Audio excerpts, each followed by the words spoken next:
back to another episode of Resurrect, and today we are talking about how much money you can make on a rebuilt or previously salvaged title vehicle.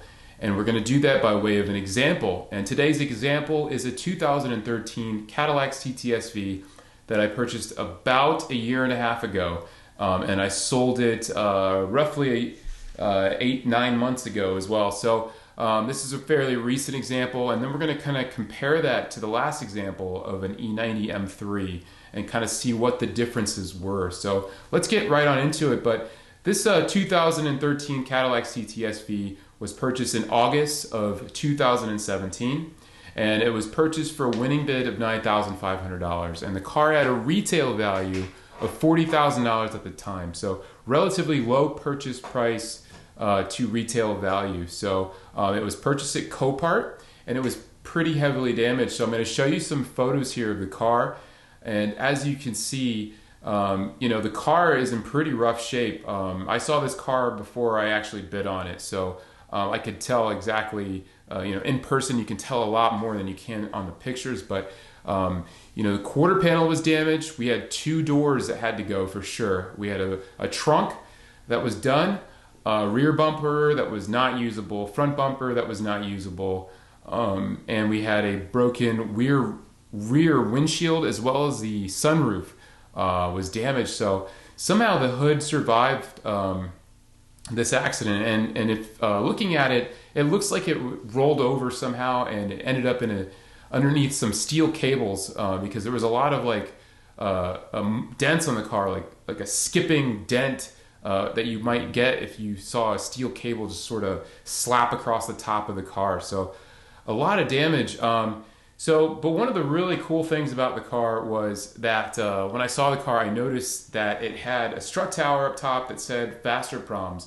And before I bid on the car, I did some research, and that was a tuning shop, a local tuning shop, and they're actually pretty well known across the country for tuning LSA motors and getting kind of record-breaking horsepower out of these motors without making any major modifications to the engine, So this car. So let's talk a little bit about the expenses involved in repairing this car. So we won the car for $9,500.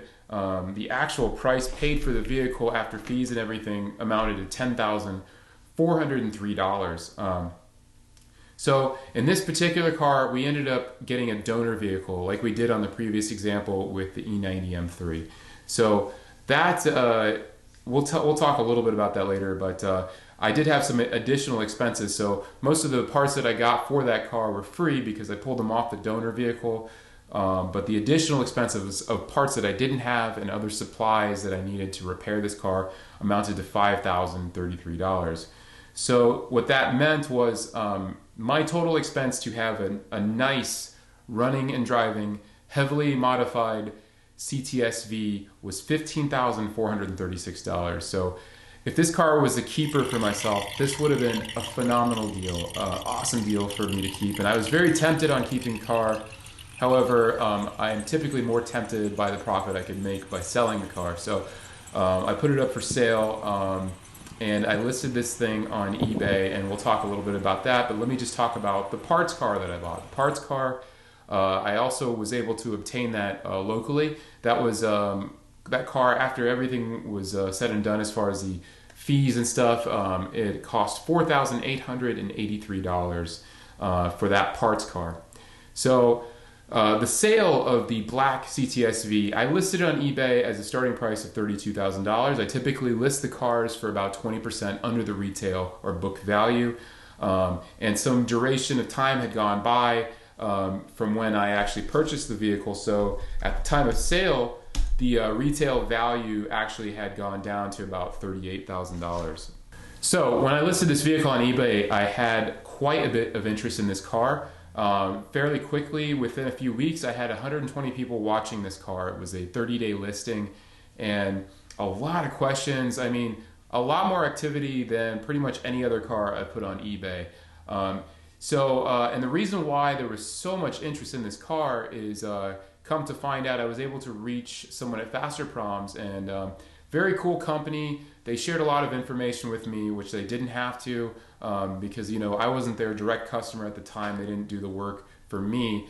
But I told them the situation. I told them I'd pick up this car, and I just wanted to know a little bit about the history and what was done to it. And basically, what they told me, that engine alone had about $10,000 in modifications. The car had a lot of external modifications, performance mods as well, in addition to cosmetic modifications. So this car had somewhere in the ballpark of $15,000 to $20,000 in total modifications, which was something that helped me a little bit to generate interest in the car. Aftermarket modifications don't always help you on the actual bottom line of the dollar amount that you can get for the car, but they can sometimes, they're just kind of like a cherry on top sometimes, and they allow you to generate more interest. So I actually took this car to another dyno shop. FASTERPROMS is kind of like a premium high-end shop, and they don't really just do dynos for other people's cars. They only dyno their cars. So I took this car to a dyno shop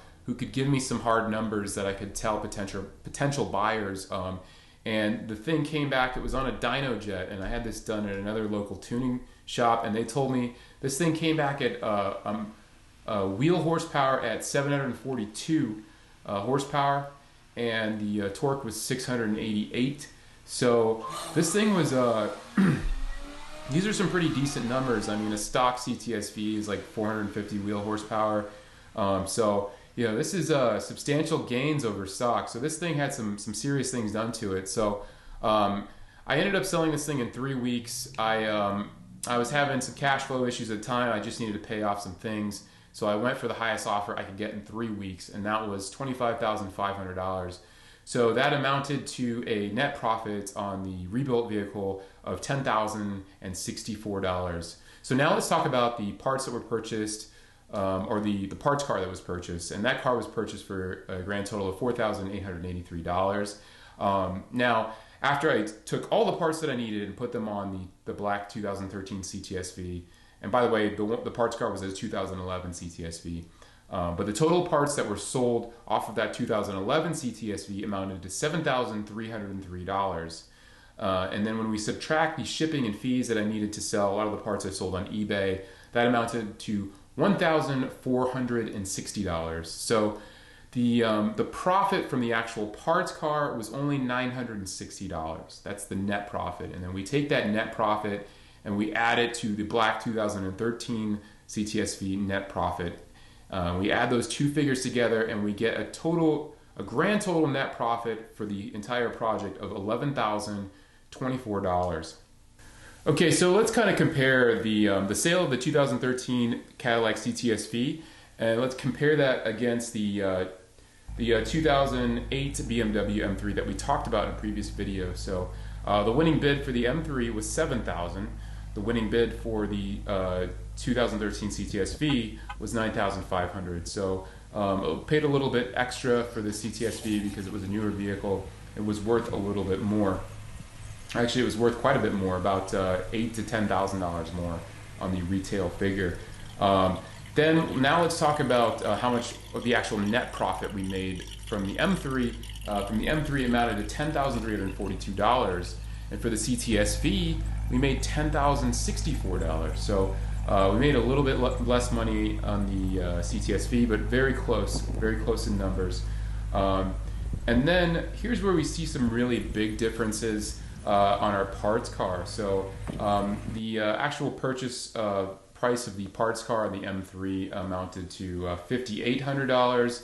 However, the parts car on the CTS-V was $4,800. So that's not too far off, but what's really far off here is the net profit on the parts car for the M3. We had a net profit on the M3 of $6,846 compared to a net profit on the CTS-V parts car for $960. So we had almost 7 times more profit on the M3 parts. And the main reason for that is that American car parts are just not that expensive. They're very inexpensive. So it's kind of hard to make money on a parts car, on a USA parts car. Whereas if you take a German car, I mean, you can make a killing on German car parts because the parts are just so expensive. So that was the huge determining factor.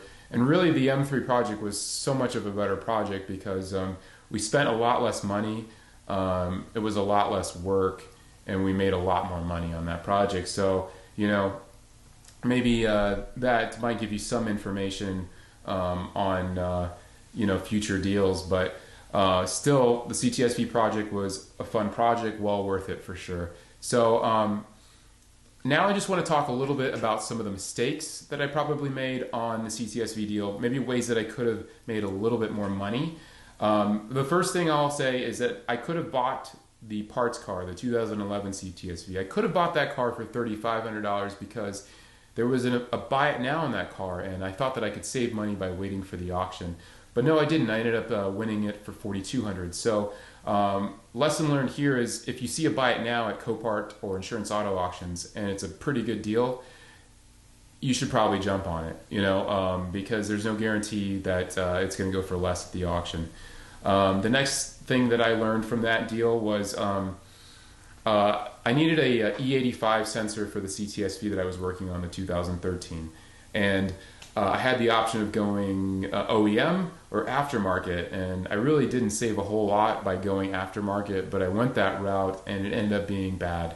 And then also, I had noticed that the cooling, the pump for the supercharger coolant was intermittently kind of working, and I should have taken care of that before I brought it to the tuning shop. But they found those two things. They told me I wasn't getting the right amount of horsepower, that I needed to replace those two things. I ended up having them do it because I had potential buyers at that time and I really just needed the thing fixed so I could get it sold. So that cost me about an extra $600 in labor. So I could have saved myself had I just taken care of those things ahead of time. And then also the project took about a year and 2 months. So and the car was probably sitting around for about half of that time because I had so many other projects going on. I had other cars that I was working on. So just in devaluation alone, I lost out on about $1,500 to $2,000. So the lesson learned here is as soon as I get a car, I need to jump on it right away, and I can't let a car sit on the sidelines or let it sit on the back burner. Really, a car in this price range is devaluating so quick, it needs to be flipped as quickly as possible. So guys, if you like any of these videos, if you think you've learned anything or there's any valuable information here at all, please hit that like and subscribe button. If you have any questions, please comment below. If you have any you know, feedback, or maybe you are a rebuilder and you have some stories you want to tell, please tell them down below. I'm super interested in talking to other rebuilders. I'm super interested in talking to people that just have questions. So thanks again for watching, and we'll see you on the next video.